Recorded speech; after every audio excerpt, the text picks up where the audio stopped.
Hi guys, चलिए अब एक बार हम निफ्टी के बारे में बात कर लेते हैं। तो फ्राइडे को कुछ पर्सनल रीजंस की वजह से हम एक वीडियो उसका अपलोड नहीं कर पाए, लेकिन अब हम फिलहाल कल के बारे में बात कर लेते हैं। सबसे पहले चलते हैं ग्लोबल मार्केट्स पे। तो ग्लोबल मार्केट्स आपकी फ्राइडे को कहीं ना कहीं सारी बुलिश में ही बंद हुई हैं। US markets, European markets, Asian markets सब एक अच्छे बुलिशनेस में ओपन हुई हैं। और अगर हम एशियन मार्केट्स में देखें तो निकी 0.25%, ताइवान मार्केट 7.25%, कॉस्पी 15.25%। तो ये बहुत ज़्यादा है, अच्छा खासा बुलिशनेस में बंद है। अभी फिलहाल गिफ्ट निफ्टी अपना -67 शो कर रहा है, लेकिन अगर इनको रिस्पेक्ट करता है तो कल एक मार्केट अच्छा मोमेंटम दे सकती है। ठीक, पहली बात। दूसरी बात क्या है कि वीकेंड पे ये जियोपॉलिटिकल टेंशंस की वजह से जो सारा चल रहा है, अगर आप उनको फॉलो करेंगे आपको पता चल जाएगा। जो पूरा यूएस और इजराइल और ईरान के बीच में जो इश्यूज चल रहा है उसको फॉलो करें तो आपको सारा पता चल जाएगा। लेकिन ये जियोपॉलिटिकल टेंशंस की वजह से अगर हम देखें तो वीकेंड क्रूड ऑयल जो है वो गिरा है। और generally I am not saying 100%, but 90 to 95% of the times crude oil and index ये दोनों ऑपोजिट चलते हैं। 100% नहीं है, 90 to 95%। कभी कभार ये रिस्पेक्ट नहीं करता, लेकिन 90 to 95% करता है। ठीक, ये माइनस में है। और अगर हम इंडियन मार्केट्स की बात करें तो इंडियन मार्केट्स में क्रूड ऑयल फ्राइडे को पॉजिटिव में बंद हुआ था। ये देखिए, क्रूड ऑयल पॉजिटिव में बंद हुआ है और वीकेंड में क्रूड ऑयल नेगेटिव हो चुका है। ठीक है, तो इसकी वजह से एक बुलिश मोमेंटम, एक जो अपना गैप अप है, गैप अप के सिनेरियोज जो भी हैं, बट हम बस ये उम्मीद करते हैं कि गैप अप करके पूरी मार्केट खराब ना हो जाए, क्योंकि काफ़ी दिनों से पिछले कुछ हफ्तों से आप यही देख रहे हैं। मार्केट में अगर मोमेंटम बनता है, गैप अप हो जाता है या गैप डाउन हो जाता है, उसके बाद में मार्केट्स में मूव मुश्किल से मिलती। तो वी जस्ट होप कि कल एक डिसेंट मूव मिल जाए, ओपनिंग में ही एक बड़ा गैप अप देके या बड़ा कुछ करके, फिर मार्केट एकदम बोरिंग ना हो जाए। ठीक, चलिए एक बार हम चलते हैं एफआईआईज की पोजीशन पे। तो एफआईआईज अपना 13,500 इंडेक्स के फ्यूचर्स को लॉन्ग करके गए हैं, साथ में उन्होंने कॉल शॉर्ट करी है और पुट बाय करी है, तो ऑपोजिट। तो ये क्या करके गए हैं, अपनी पोजीशंस को हेज कर गए। ठीक, अच्छा, प्रो प्लेयर्स की बात करें, 3,500 क्वांटिटीज को शॉर्ट कराए, लेकिन कॉल को बाय करें और पुट को बाय करें। पुट के लॉट्स देखिए 2 लाख पुट के लॉट्स बाय करें, तो ये एक हैवी बेरिश पोजीशंस बना के गए। क्लाइंट्स, हम रिटेलर्स क्या कर रहे हैं, फ्यूचर्स को शॉर्ट करके गए हैं, साथ में कॉल शॉर्ट और पुट शॉर्ट, पुट की क्वांटिटीज को ज्यादा सेल करके गए हैं। तो मतलब हम ज्यादा बुलिश हैं। ठीक है, और अपने DIIs क्या कर रहे हैं, 4350 इंडेक्स के फ्यूचर्स को शॉर्ट करा है, और कॉल के ऑप्शंस में अगेन वही इनका पुराना रोना धोना, 150 क्वांटिटी, 295 क्वांटिटी, वो इनका दोबारा से चालू हो गया। तो क्या है, FIIs हेज करके गए हैं, प्रो प्लेयर्स बेरिश हैं, we retailers are bullish and DIIs are again bearish. ठीक, चलिए अब एक बार हम चलते हैं ऑप्शंस पे। ऑप्शंस पे चलते फिर हम चलेंगे निफ्टी के चार्ट्स पे।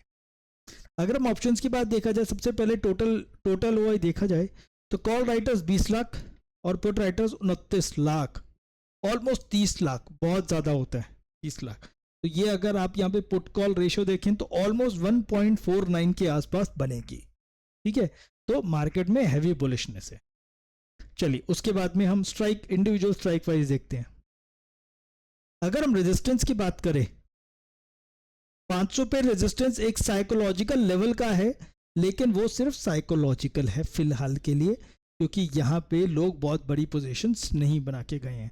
बड़ी पोजीशंस कहाँ पे बनी हुई है, यहाँ पे 24,600 बड़ी पोजीशंस यहाँ से बनी है, मतलब मार्केट यहाँ पे जाके होल्ड कर सकते। अगर सपोर्ट साइड देखा जाए, पुट साइड, तो पुट में सपोर्ट कहाँ पे, 24,200 पे भी है और 24,300 पे भी है। 24,300 पे भी अच्छा सपोर्ट है, 200 पे भी अच्छा सपोर्ट है।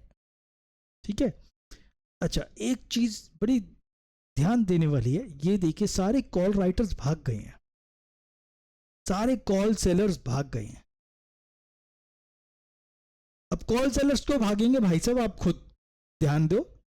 आपको अगर पता हो अगर कोई कॉल सेल कर रहा है तो मार्केट में बेरिशनेस के लिए कर रहा है, तो इनको किस बात का डर है जो ये पहली भाग जाएंगे इतने सारे लोग हर स्ट्राइक प्राइस से?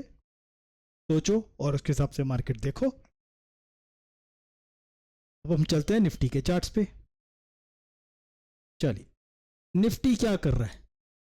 निफ्टी ने जब ये ऊपर से जो ट्रेंड लाइन मैंने आपको बताई थी, जब उसको एक बार ब्रेक करा तो ये उसके बाद हम इसमें मार्केट्स में बुलिश हो गए। इस ट्रेंड लाइन के बाद में हमें मार्केट में बुलिश होना पड़ा। ठीक, अब फिलहाल मार्केट क्या कर सकती है? अभी तो फिलहाल -67 पॉइंट्स नेगेटिव दिखा रहा है गिफ्ट निफ्टी, लेकिन वो रियलिटी तो कल सुबह ही पता चलेगी हम सबको कि मार्केट्स कितना बुलिश और कितना बेरिश, कहाँ पे ओपन होती है, क्या है क्या नहीं है। लेकिन ओआई के हिसाब से हमारे पास में क्या है, 24,300 का सपोर्ट है और 24,600 का रेजिस्टेंस है। तो अपने पास में ऊपर के लिए ये दो लेवल्स हैं। पहला लेवल ये वाला हो गया 483 to 512, और इसके ऊपर मार्केट जाए तो 600, और ओआई हमें क्या बता रहा है, 600 का रेजिस्टेंस। तो अगर मार्केट हमें गैप डाउन मिल जाए तो 300 से अपने पास में सपोर्ट है। चलो 300 की रेंज, 300 का रेंज हमने बोल दिया, उससे थोड़ा सा ये नीचे ये वाला जोन ले लो, 280 के आसपास वाला, 283 वाला। तो यहाँ पे कहीं पे आएगा 283 से 300 की रेंज, क्या से बुलिश। कोई भी हमें 15 मिनट पे हैमर डोजी कुछ फॉर्मेशन होता है या ओपनिंग कैंडल के हिसाब से कुछ फॉर्मेशन होता है, तो उसके बेसिस पे हम देख सकते हैं। ठीक है, उसके बाद में क्या है, अगर मार्केट फ्लैट हो जाए तो again we will wait for the price action and data buildup. और अगर मार्केट गैप अप हो जाती है, पहला रेजिस्टेंस ये है, दूसरा रेजिस्टेंस ये है। अगर इस रेजिस्टेंस से मार्केट 15 मिनट पे बेरिश हैमर देता है कुछ, या फिर कोई डोजी देता है और हमें डेटा सपोर्ट करता है उस साइड के ट्रेड के लिए, तो ठीक है, we will see for down side. और इसके ऊपर से इसके ऊपर जाता है, यहीं पे कोई बेरिश हैमर नहीं है, तो ये अपना अल्टीमेट है 601।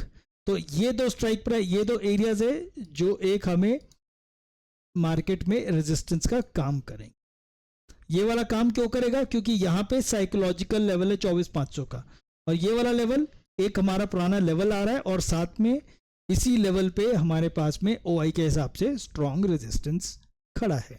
ठीक, तो हम क्या करेंगे, यहां से ऊपर के लिए या फिर इन रेंजेस से नीचे के लिए। अगर 601 के ऊपर मार्केट जाती है और सस्टेन होती है, अगर इस जगह के ऊपर मार्केट सस्टेन होती है, तो फिर हम इसको डेटा, अगर साथ में डेटा सपोर्ट करता है, तो फिर हम इसको 854 और ये हमारा जो ये वाला लेवल है 25,080, ये लेवल्स हम देख सकते हैं। बड़े चार्ट पे देखोगे थोड़ा सा कंफ्यूज लगेगा, क्योंकि मार्केट्स बहुत टाइम से बहुत एक छोटी सी रेंज में फंसी हुई है। ये देखेंगे अगर हम, तो मार्केट बहुत टाइम से बहुत ही छोटी सी रेंज में फंसी हुई थी। अब इसका ब्रेकआउट आया है, ब्रेकआउट आके अब देखते हैं ये दो रेजिस्टेंस कहाँ तक मार्केट जाती है। 15 मिनट पे जो हमें हैमर मिलेगा उस हैमर पे देखेंगे। आप लेवल्स फिर से नोट कर लो, नीचे 24,283 80 के आसपास, ऊपर ये रेजिस्टेंस है 483 से 512, और ये 601। अगर 601 के ऊपर मार्केट जाती है और सस्टेन भी करती है, तो उस केस में नेक्स्ट टारगेट्स ओपन के लिए और ओपन हो जाएंगे 854 और 25,080, ये लेवल्स फिर ऊपर के लिए ओपन हो जाएंगे। अगर 601 के ऊपर नहीं सस्टेन होता, 601 के ऊपर नहीं जाता, तो फिर ये यहीं से रेजिस्टेंस लेके वापस नीचे आ जाएगा। बाकी आप प्राइस एक्शन फॉलो करिए, डेटा को फॉलो करिए। कोई भी डाउट है तो feel free to text me. बाकी हम अपना जल्द ही एक इंस्टाग्राम चैनल भी स्टार्ट कर रहे हैं, जहाँ पे हम स्टॉक्स की रिकमेंडेशन, जो भी हमारे व्यू निकलेंगे पर्सनल स्टडी पर्पस पे हम देखा करेंगे। तो आप इंस्टाग्राम को भी फॉलो कर सकते हैं। Thank you.